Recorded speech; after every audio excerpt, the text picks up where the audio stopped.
Hello student, स्वागत है आपका एजुकेशन पॉइंट देहरादून में। And I am Rinku Sharma. और हमारी आधुनिक भारत की सीरीज चल रही है और आधुनिक भारत की सीरीज़ में हमारा पार्ट 1 हो चुका है, जिसमें हमने सूरत फूट तक कंप्लीट कर लिया था। सूरत फूट 1907 यहाँ तक हमारा पार्ट 1 में कंप्लीट हो चुका था। और आज हम डिस्कस करेंगे आधुनिक भारत पार्ट 2। सूरत फूट से आगे डिस्कस करेंगे। देखो, सूरत फूट में जो है कांग्रेस के 2 टुकड़े हो गए थे और जब सूरत फूट में कांग्रेस का विभाजन हुआ, अब जो 2 टुकड़े हुए दोनों अपने अपने तरीके से काम करने लगे।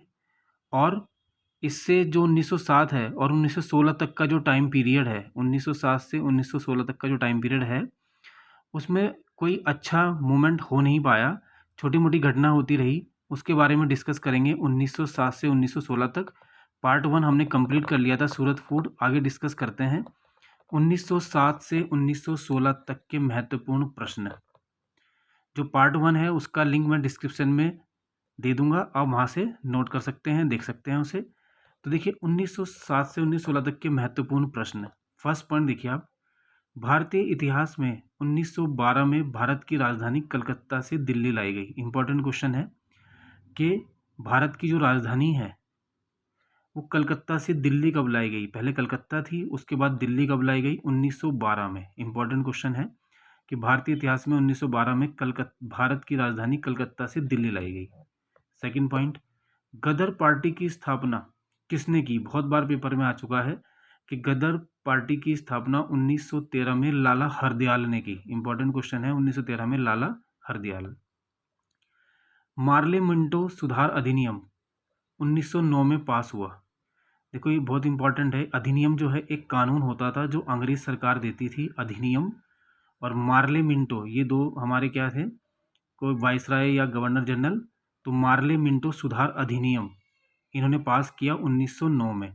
तो इम्पॉर्टेंट क्वेश्चन है कि मार्ले मिंटो सुधार अधिनियम कब पास हुआ? तो 1909 में पास हुआ। नेक्स्ट, भारत में गर्म दलीय नेता जो बाद में एक यौगिक और दार्शनिक बने। इंपॉर्टेंट क्वेश्चन है, एक ऐसे हमारे नेता रहे गर्म दलीय जो यौगिक के साथ साथ दार्शनिक भी थे, बने लास्ट में, वो थे अरविंद घोष। 1909 में मैडम भिखाजी कामा ने पेरिस में अपना समाचार पत्र पैट्रियोट निकाला। ये पूछा गया है पैट्रियोट किसका समाचार पत्र है? तो मैडम भिखाजी कामा का। भारतीय झंडे का डिज़ाइन किसने तैयार किया? मैडम भिखाजी कामा ने तैयार किया, ये भी आप ध्यान रखेंगे। लाला हरदयाल ने जो गदर पार्टी की स्थापना की थी 1913 में, स्थापना की, वो कहाँ पे की? सैन फ्रांसिस्को, अमेरिका में। इंपॉर्टेंट क्वेश्चन है कि गदर पार्टी की स्थापना कहाँ हुई और किसने की? लाला हरदयाल ने की 1913 में। और कहाँ पे की? सैन फ्रांसिस्को, अमेरिका में। और फिर पूछता है कि जो हमारी गदर पार्टी है, मतलब गदर पार्टी के जो पहले अध्यक्ष थे वो कौन थे? सोहन सिंह। 23 दिसंबर 1912 को रास बिहारी बोस ने दिल्ली में वायसराय लॉर्ड हॉर्डिंग पर बम फेंका। तो आता है लॉर्ड हॉर्डिंग पर बम फेंकने वाले क्रांतिकारी कौन है? रास बिहारी बोस। और कहाँ फेंका? दिल्ली में। वायसराय लॉर्ड हॉर्डिंग ने 1911 में दिल्ली दरबार का आयोजन कराया। इंपॉर्टेंट क्वेश्चन है कि दिल्ली दरबार का आयोजन 1911 में कौन से वायसराय ने कराया? तो वायसराय का नाम है लॉर्ड हॉर्डिंग। राजनीति स्वतंत्रता की प्राणवायु है, किसने कहा? बहुत बार आता है कि राजनीति स्वतंत्रता की प्राणवायु है, किसने कहा? अरविंद घोष ने कहा। 1908 में बाल गंगाधर तिलक ने को 6 वर्षों की सजा हुई। जो बाल गंगाधर तिलक जो हमारे क्रांतिकारी रहे, उन्हें 6 वर्षों के लिए कारागार में डाल दिया गया 1908 में। मराठा और केसरी बाल गंगाधर तिलक के समाचार पत्र हैं। इंपॉर्टेंट क्वेश्चन है कि मराठा और केसरी किस क्रांतिकारी के जो हैं समाचार पत्र हैं? वो हैं बाल गंगाधर तिलक। इंडियन एसोसिएशन संस्था की स्थापना सुरेंद्र नाथ बनर्जी ने की। ये भी इंपॉर्टेंट क्वेश्चन है कि इंडियन एसोसिएशन संस्था की स्थापना किसने की? सुरेंद्र नाथ बनर्जी ने। भारतीय सिविल सेवा में चुने जाने वाले पहले जो भारतीय हैं वो कौन है? इंपॉर्टेंट क्वेश्चन, बहुत बार पूछा गया है कि भारतीय सिविल सेवा में चुने जाने वाले पहले भारतीय कौन है? तो हैं सत्येंद्र नाथ टैगोर जी।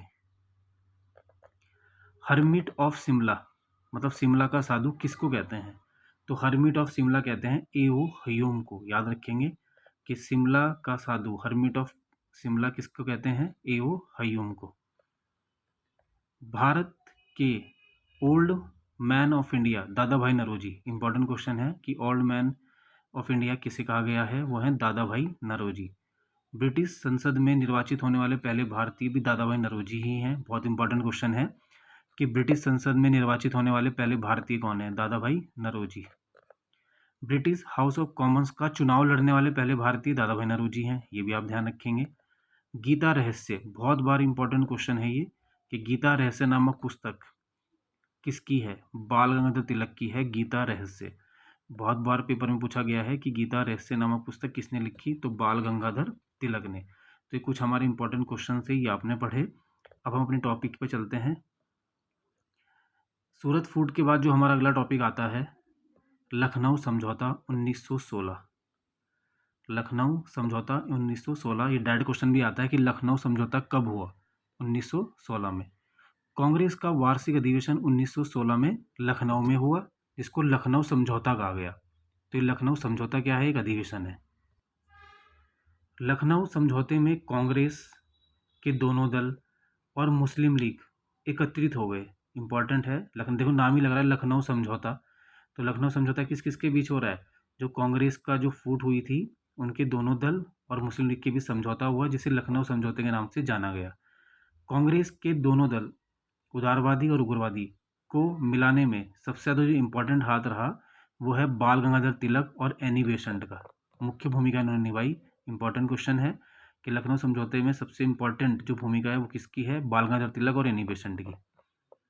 लखनऊ समझौते में ही कांग्रेस ने मुस्लिमों की पृथक निर्वाचन क्षेत्र की जो मांग थी उसको स्वीकार कर लिया। मतलब जो मुस्लिम चाहते थे कि हमें अलग से निर्वाचन चाहिए, तो उसकी जो मांग थी उसको कौन से समझौते में माना गया? लखनऊ समझौते में। तो कांग्रेस ने मुस्लिमों की मांग, पृथक निर्वाचन क्षेत्र, जो मुस्लिम चाह रहे थे कि हमें अलग से निर्वाचन क्षेत्र मिलना चाहिए, तो उसकी मांग कब स्वीकार की गई? लखनऊ समझौते में। इंपॉर्टेंट है। इसके बाद हमारा टॉपिक आता है होम रूल लीग आंदोलन 1916। तो होम रूल लीग आंदोलन की शुरुआत सबसे पहले आयरलैंड में हुई, जिसे रेडमंड ने प्रारंभ किया। ये भी पूछा गया है कि सबसे पहले कौन से देश में हुई? आयरलैंड में हुई। और किसने प्रारंभ किया? रेडमंड। भारत में मार्च 1916 में पूना में होम रूल लीग आंदोलन बाल गंगाधर तिलक ने चलाया। तो भारत में चलाने वाले कौन हैं? बाल गंगाधर तिलक। और सितंबर 1916 में एनी बेसेंट ने मद्रास में होम रूल लीग चलाया। देखो नाम से लग रहा है होम रूल लीग, मतलब जिसका घर है उसी का ही वहाँ पे अपना आधिपत्य होना चाहिए। होम रूल, जिसका घर है उसी का रूल होना चाहिए। तो होम रूल लीग आंदोलन चलाने वाले कौन हैं? बाल गंगाधर तिलक और एनी बेसेंट। एनी बेसेंट ने होम रूल लीग का प्रचार अपने समाचार पत्र है न्यू इंडिया, बहुत ही इंपॉर्टेंट है। दो समाचार पत्र है, एक है न्यू इंडिया, एक है कॉमनवील। तो बहुत बार पूछा गया पेपर में न्यू इंडिया और कॉमनवील समाचार पत्र किसके हैं? तो ये एनी बेसेंट के हैं। बहुत ही इंपॉर्टेंट क्वेश्चन है। तो ये हमारा जो है भारतीय राष्ट्रीय कांग्रेस का जो है ये दूसरा चरण था होम रूल लीग 1916 तक। तो ये बहुत ही इंपॉर्टेंट है, आपको ये ध्यान में रखना है। इसके बाद हमारा जो नेक्स्ट टॉपिक आता है वो आता है भारतीय राष्ट्रीय कांग्रेस का तीसरा चरण। तो तीसरा चरण 1919 से लेके 1947 तक चलेगा।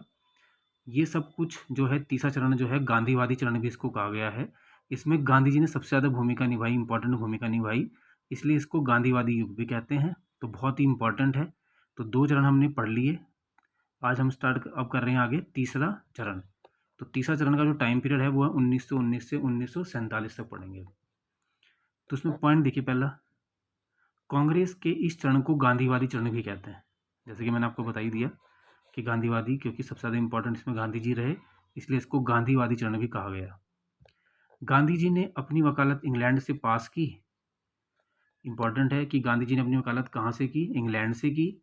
और गांधी जी ने अपना पहला मुकदमा दक्षिण अफ्रीका में अपने मित्र दादा भाई अब्दुल्ला का लड़ा। तो जैसे इन्होंने वकालत की, इनके एक मित्र थे तो कहाँ रहते थे? दक्षिण अफ्रीका में।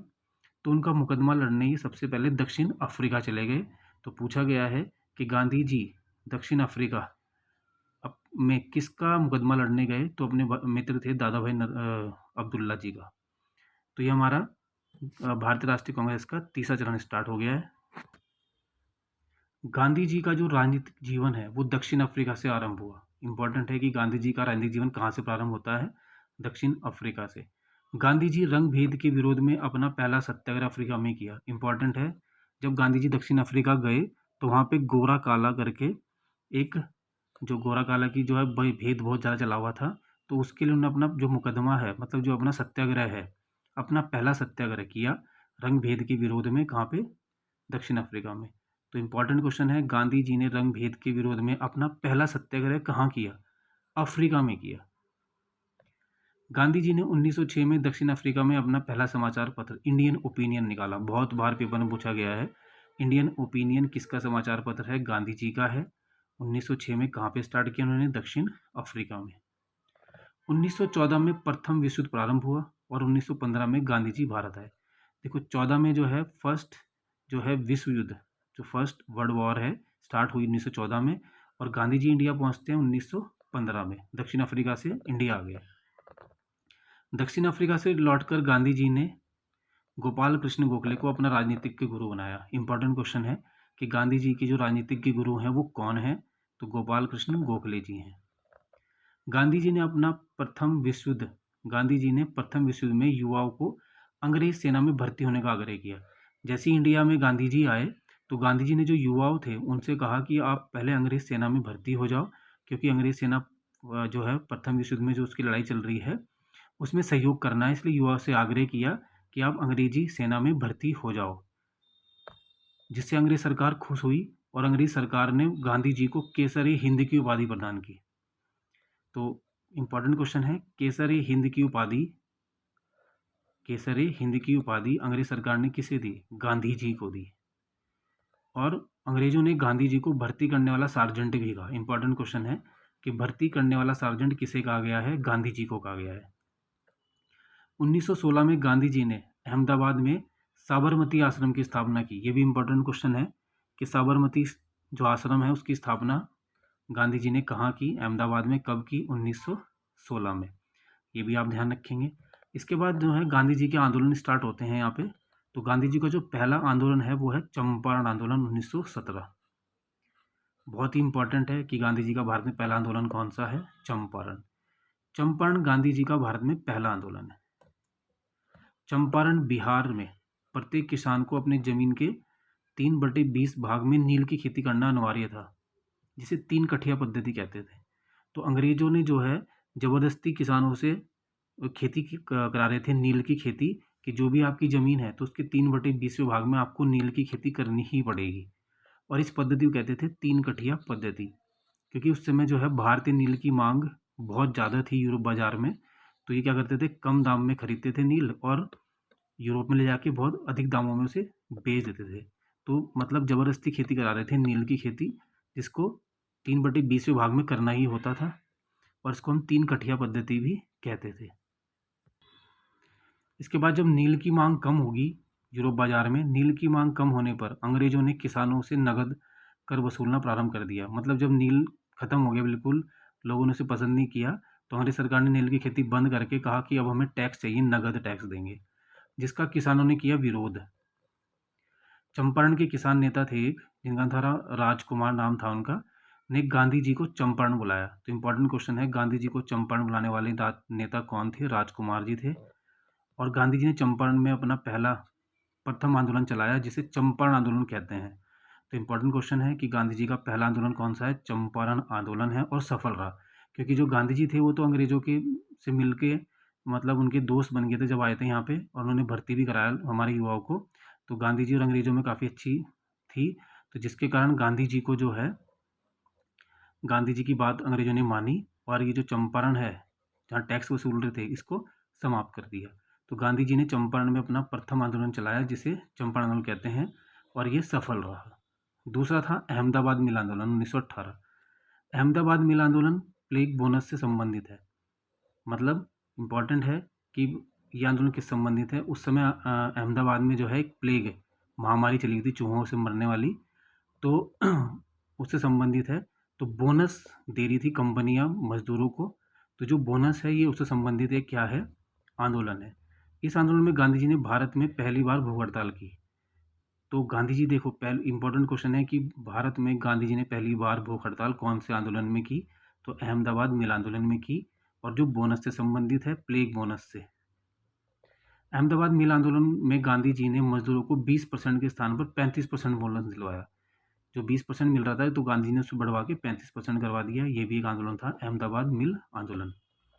इसके बाद है तीसरा खेड़ आंदोलन 1918। 1918 में खेड़ा गुजरात में पड़ता है। मैं अकाल पढ़ा हुआ था, परंतु अंग्रेज सरकार वहाँ पे टैक्स वसूल रही थी। गांधी जी ने खेड़े में एक आंदोलन चलाया जिसे खेड़ा आंदोलन कहते हैं। इस आंदोलन में गांधी जी ने कर नहीं आंदोलन चलाया जो सफल रहा। इंपॉर्टेंट है, कर नहीं आंदोलन गांधी जी ने कौन से आंदोलन में चलाया? खेड़ा आंदोलन 1918। तो गांधी जी के ये लगातार 3 सफल आंदोलन यहाँ पे रहे, और इसके बाद गांधी जी बहुत ही फेमस हो गए और सब जनता उसको जानने लगी, और उनके अकॉर्डिंग ही फिर आगे का हमारे आंदोलन चलते जाएंगे। तो वो हम अगले वीडियो में डिस्कस करेंगे। तो अगर आपको ये वीडियो पसंद आई होगी तो लाइक सब्सक्राइब कीजिए। Thank you.